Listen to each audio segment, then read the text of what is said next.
Bismillahirrahmanirrahim. Assalamualaikum warahmatullahi wabarakatuh. Jumpa lagi di channel Devina Mutia. Salam sehat, semangat, dan bahagia. Bagaimana kabar adik-adik sekalian? Tetap semangat ya untuk belajar. Dan untuk kesempatan kali ini akan kita lanjutkan pembahasan soal-soal dari buku penilaian Bu Pena untuk SD atau MI kelas 4 ya, jilid 4C. Tema 7, indahnya keragaman di negeriku. Nah, untuk kesempatan kali ini kita akan bahas langsung untuk yang latihan soal subtema 1 ya di tema 7. Nah, untuk pembahasan soal-soal mulai dari pembelajaran 1 di tema 7 subtema 1 nanti akan kita bahas di video berikutnya ya. Jadi kita kejar dulu untuk soal-soal yang bagian akhir ya di latihan soal tema 7 subtema 1, subtema 2 dan subtema 3. Oke adik-adik sekalian ya, sebelum kita mulai mengerjakan soal jangan lupa untuk selalu berdoa agar diberikan kemudahan dan kelancaran. Langsung saja kita ke latihan soal subtema 1 di tema 7 halaman 109 ya. Tema 7 ini tentang keragaman suku bangsa. Tema 7 indahnya keragaman di negeriku ya. Untuk subtema 1 keragaman suku bangsa dan agama di negeriku. Oke, di sini dimulai dari muatan bahasa Indonesia, adik-adik sekalian ya. Nomor 1. Arti dari kata-kata sukar dapat kita cari dalam, untuk mencari kata-kata sukar itu bisa kita cari di KBBI atau Kamus Besar Bahasa Indonesia. Jadi nomor 1 jawabannya yang B. Lanjut ke soal nomor 2. Saat mencari arti kata sulit, kata dasar dari kata tersebut sangat dibutuhkan karena apa? Nah, di sini udah saya ketik adik-adik sekalian ya. Jadi mengapa kita harus membutuhkan kata dasar ya saat mencari arti kata sulit? Nah ini ya jawabannya ya. Karena kata dasar merupakan kata yang sudah mempunyai atau mengandung arti dan belum memperoleh imbuhan awalan, sisipan akhiran serta gabungan imbuhan dan belum adanya pengulangan. Selain itu, susunan kata dalam kamus berdasarkan urutan kata dasar ya. Jadi intinya itu kata dasar itu merupakan kata yang sudah mempunyai atau mengandung arti. Ya, itu kata dasar. Nah, biasanya di dalam kamus itu juga berdasarkan urutan kata dasar. Maka kita mengapa harus mencari kata dasarnya ya. Di dalam kamus biasanya dituliskan kata dasar ya. Itu untuk soal nomor 2 ya adik-adik sekalian ya. Jadi intinya ini saya garis bawahi aja ya. Susunan kata di dalam kamus itu berdasarkan urutan kata dasar. Nah, yang pertama selain itu kata dasar tadi sudah mempunyai atau mengandung arti dan belum merupakan kata yang sudah mempunyai atau mengandung arti. Ini ya. Kata dasar merupakan kata yang sudah mempunyai atau mengandung arti ya. Ini kalau terlalu panjang adik-adik bisa ditulis ini saja ya. Selanjutnya kita ke soal nomor 3. Ide pokok dalam suatu teks merupakan apa? Nah ini. Jadi ide atau gagasan yang menjadi pokok pengembangan paragraf lah. Ide pokok ini terdapat dalam kalimat utama. Jadi ide pokok itu merupakan ide atau gagasan yang menjadi pokok pengembangan paragraf. Ya, jadi suatu paragraf itu biasanya terdapat ide pokok. Kemudian ide tersebut dikembangkan ya sehingga menjadi sebuah paragraf. Itu untuk nomor 3 ya. Selanjutnya nomor 4. Apa tujuan menyajikan informasi suatu teks ke dalam peta pikiran ya. Jadi tujuannya apa menyajikan informasi suatu teks dalam peta pikiran? Nah, tujuannya untuk mendapatkan informasi utama dari teks. Ini jawabannya untuk nomor 4 ya, untuk mendapatkan informasi utama dari teks. Lanjut ke nomor 5. Tuliskan langkah-langkah untuk mencari makna kata kerukunan pada KBBI. Lah ini tadi ya, seperti di soal nomor 2. Jadi kenapa kok kita harus untuk mencari arti kata sulit itu, kenapa harus menggunakan kata dasar ya? Karena di sini misalnya untuk mencari makna kata kerukunan, ini kita cari kata dasarnya terlebih dahulu. Biasanya di kamus itu yang dituliskan kata dasar ya, kata dasarnya dulu. Oke, untuk nomor 5, langkah-langkah mencari makna kata kerukunan pada KBBI yang pertama ya. Siapkan Kamus Besar Bahasa Indonesia atau KBBI. Kemudian yang kedua, tentukan kata dasar dari kata yang akan dicari maknanya. Nah, tadi kata kerukunan itu kata dasarnya adalah rukun. Nah, Kemudian carilah pada kolom huruf R ya, rukun berarti huruf depannya R ya di dalam kamus. Kemudian carilah kata kerukunan pada bentuk-bentuk turunan dari kata rukun. Nah, biasanya di situ ada, setelah ada kata rukun biasanya turunannya ada kerukunan ya. Itu. Nah, maka kamu akan mengetahui arti kata kerukunan tersebut. Jadi urut-urutannya siapkan kamus ya. Kemudian tentukan kata dasarnya. Setelah ketemu kata dasar, karena rukun berarti cari di kolom huruf R ya. Kemudian setelah biasanya ada arti kata rukun, biasanya di situ juga ada turunannya, kerukunan. Nah, biasanya seperti itu. Nah, maka kamu bisa menemukan arti dari kata kerukunan. Itu untuk muatan bahasa Indonesia adik-adik sekalian ya. Di sini kalau terlalu cepat bisa disalin terlebih dahulu. Kita lanjut ke muatan pelajaran berikutnya yaitu IPA. Benda diam akan bergerak jika diberikan, lah benda diam itu akan bergerak jika diberikan jawabannya yang A yaitu gaya. Lanjut ke nomor 2, berikut aktivitas yang menunjukkan gaya merupakan tarikan adalah, nah, yang merupakan tarikan jawabannya yang C ya. Ayah mengangkat kardus berisi televisi, diangkat berarti ditarik ya. Kalau menendang itu berarti mendorong, menekan juga mendorong. Membuat gerabah dari tanah liat itu dipecat-pencet juga mendorong. Jawabannya nomor 2 yang C. Lanjut kita ke soal nomor 3. Gaya yang diberikan Made ketika memindahkan buku yang ada di rak ke dalam tas adalah, nah, menggunakan gaya apa? Gaya otot. Nomor 3 jawabannya yang A. Lanjut ke nomor 4, perhatikan gambar-gambar berikut.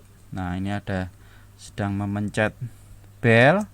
Kemudian ada ini tarik tambang ya, ini mendorong apa ini namanya ya, jerami ya. Kemudian ini menarik anak panah. Nah, pertanyaannya manakah yang menunjukkan gaya berupa dorongan atau tarikan?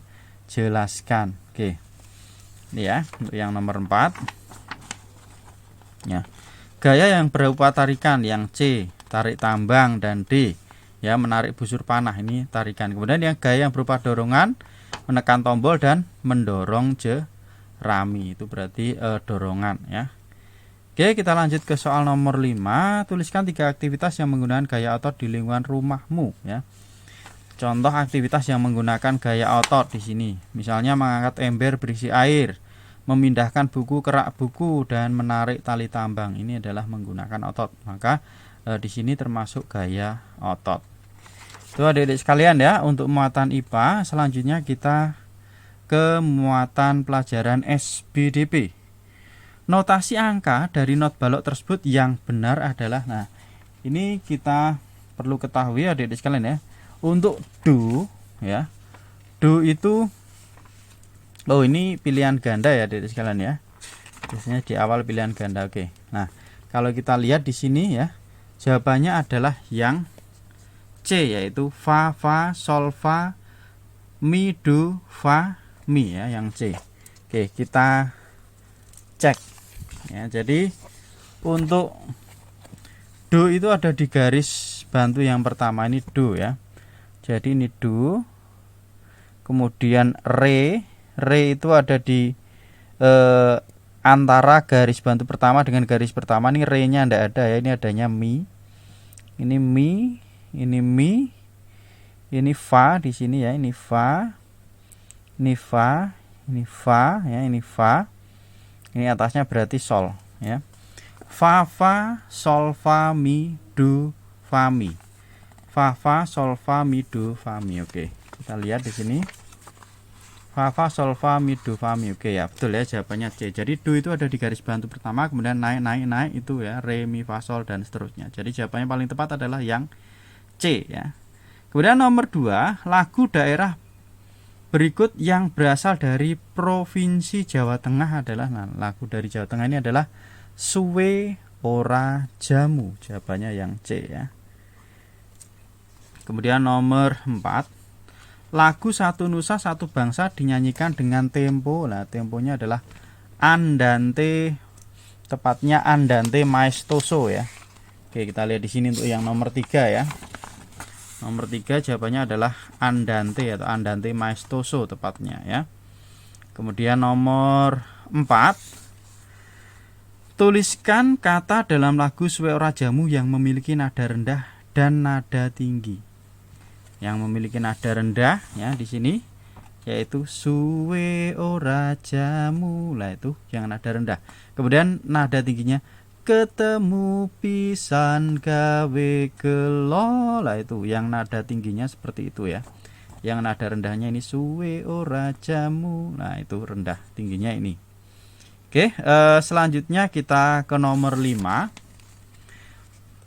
Tuliskan makna dari bait lagu suwe ora jamu tersebut. Nah, maknanya apa adik-adik sekalian ya? Oke, kita lihat ya. Jadi, makna lagu suwe ora jamu. Suwe ora jamu, jamu godhong telo. Suwe ora ketemu, ketemu pisan gawe gelo. Nah, suwe ora jamu itu artinya lama tidak minum jamu. Jamu godhong telo. Nah, itu jamu dari daun ketela ya. Suwe ora ketemu, lah lama tidak bertemu, tidak berjumpa ya. Ketemu pisan gawe gelo, bertemu sekali bikin kecewa atau membuat kecewa. Itu ya maknanya. Jadi kita lama tidak minum jamu. Nah, jamunya itu terbuat dari daun ketela ya. Lama tidak bertemu, bertemu sekali bikin kecewa. Lah itu maknanya seperti itu. Jadi yang 1, 2 ini kalau kita ibaratkan pantun ini adalah sampirannya, kemudian yang ketiga 4 ini adalah isinya. Ini termasuk parian ya adik-adik sekalian ya, kalau bahasa Jawanya itu, kalau orang Jawa ya. Itu untuk muatan SBDP. Sekarang kita ke muatan IPS. Nomor 1, bahasa Sunda berasal dari pulau. Lah Sunda itu dari Jawa Barat ya, berarti di Pulau Jawa. Jadi berasal dari Pulau Jawa. Nomor 2, suku yang berasal dari Pulau Sumatera adalah, nah ini suku Batak. Batak ini dari Sumatera Utara ya di sana ya.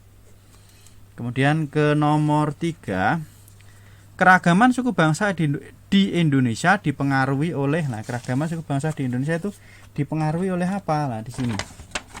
Ya, jadi dipengaruhi oleh letak pulau atau bentang alam, kemudian tradisi serta keturunan ya. Yang mempengaruhi ada 3 bentang alam, tradisi dan juga keturunan. Lanjut ke soal nomor 4. Apa yang membedakan bahasa suatu daerah dengan daerah lainnya? Yang membedakan yaitu ini ya, jenis suku, tradisi, dan kondisi alam wilayah. Itu untuk nomor 4. Lanjut ke soal nomor 5. Tuliskan 5 nama suku bangsa beserta bahasa daerahnya. Nah ini ada banyak ya, diminta menuliskan 5. Nih saya kasih contoh, ada suku Jawa ya, bahasanya bahasa Jawa. Suku Batak itu bahasa Batak.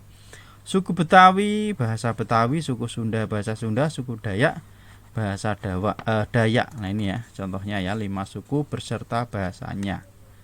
Ini adik-adik sekalian ya. Lanjut kita ke muatan pelajaran yang terakhir yaitu PPKN. Nomor 1, kondisi alam Indonesia yang berupa gunung, dataran tinggi, dataran rendah, danau dan pantai mempengaruhi keragaman apa?